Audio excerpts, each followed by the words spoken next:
तो दोस्तों आज से हम जापानी ज़ुबान का पहला लेसन स्टार्ट करते हैं। जापानी ज़ुबान बोलने में एक ही तरीके से बोली जाती है, लेकिन लिखने में उसके 3 असलूब हैं।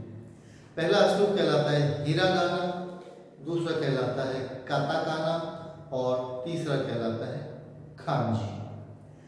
हिरागाना जो है वो बेसिक अल्फ़ाबेट्स हैं जापानी ज़ुबान के, जो 46 बेसिक अल्फ़ाबेट्स हैं। ये जैसे हमारे ABCD होता है, ऐसे होता है, आका साताना, इस तरह जापानी ज़ुबान के बेसिक अल्फ़ाबेट्स जो है वो हिरागाना के 46 हैं। उसके बाद काताकाना है। काताकाना बेसिकली हिरागाना को ही थोड़ा सा रीशेप करके उन्होंने डिफरेंट स्टाइल से लिखना बनाया है उन्हीं अल्फ़ाबेट्स को। और क्यों बनाया है, इसकी ज़रूरत यूँ पड़ी कि हर ज़ुबान में मुख्तलिफ ज़ुबान के अल्फाज आ जाते हैं। मिसाल के तौर पे हमारी अपनी ज़ुबान में हम कहते हैं जनाब कि मैं सुबह कॉलेज जा रहा था, ट्रैफिक जाम की वजह से लेट हो गया।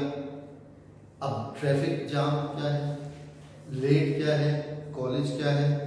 तो हिरागाना जो है वो बेसिक है और काताकाना जो है वो अच्छा, जैसे मैंने बताया कि हम गैर मुल्की अल्फाज को हमने अपनी ज़ुबान में अडॉप्ट कर लिया है और हम उसको इस्तेमाल करते हैं। जैसे मैंने भी आपको मिसाल दी कि मैं कॉलेज जा रहा था, ट्रैफिक जाम या एक्सीडेंट की वजह से लेट हो गया। अब ये college, traffic jam, accident, late, ये हमारी ज़ुबान के अल्फाज नहीं है, लेकिन हमने इनको अपनी ज़ुबान में ज़म कर लिया है और हम उनको ऐसे इस्तेमाल करते हैं जैसे कि हमारी ज़ुबान के अल्फाज हैं। जापानी कहता है कि नहीं, जो गैर जापानी अल्फाज हैं, जो अल्फाज जापानी ज़ुबान के नहीं हैं, उनको हमने हिरागाना में नहीं लिखना, उनको हमने काताकाना में लिखना है।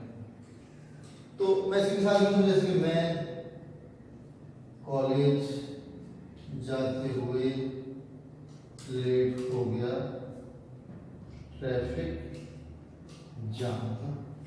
ठीक है, ये हम आमतौर पर इस तरह लिखते हैं। अगर मैं इसी को थोड़ा सा इस तरह कर दूं,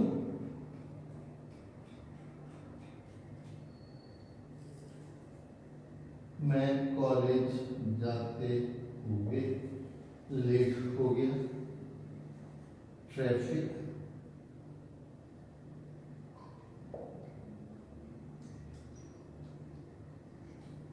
जाम था। अब देखने वाले को एक नज़र में पढ़ने में पता चल जाएगा कि ये अल्फाज किस डिफरेंट अंदाज में लिखे हुए हैं। इसका मतलब ये हुआ कि ये हमारी ज़ुबान के अल्फाज नहीं है। हम तो ऐसा नहीं करते, लेकिन जापानी ऐसा करता है। इसकी मिसाल में समझ लें, जैसे ये सारे अल्फाज हैं वो हिरागाना में हैं और ये सारे जो हैं वो काताकाना में। काताकाना बेसिकली हिरागाना को ही थोड़ा सा रीशेप करके और एक नए स्टाइल के अल्फ़ाबेट्स बनाए गए हैं और उनका नाम रखा गया काताकाना। अच्छा, जब आप इसको देखते हैं आमतौर पे रोमन कैरेक्टर्स में आपको लिखा हुआ नजर आता है, तो आप इसको कैटाकाना या काटाकाना पढ़ते हैं। आपके जहन में रहना चाहिए कि जापानी ज़ुबान में ट और ड नहीं होता, टे और डी जापानी नहीं बोल सकता, वो इसको त या द कर देता है। तो ये काताकाना है, नॉट कैटाकाना, ये काताकाना है। ठीक है, तो ये हो गया हिरागाना और काताकाना। अच्छा, नेक्स्ट क्लास में हम आपको बताएंगे कि हिरागाना क्या चीज़ है, फिर हम हिरागाना, काताकाना और ग्रेजुअली खांजी पे चलेंगे।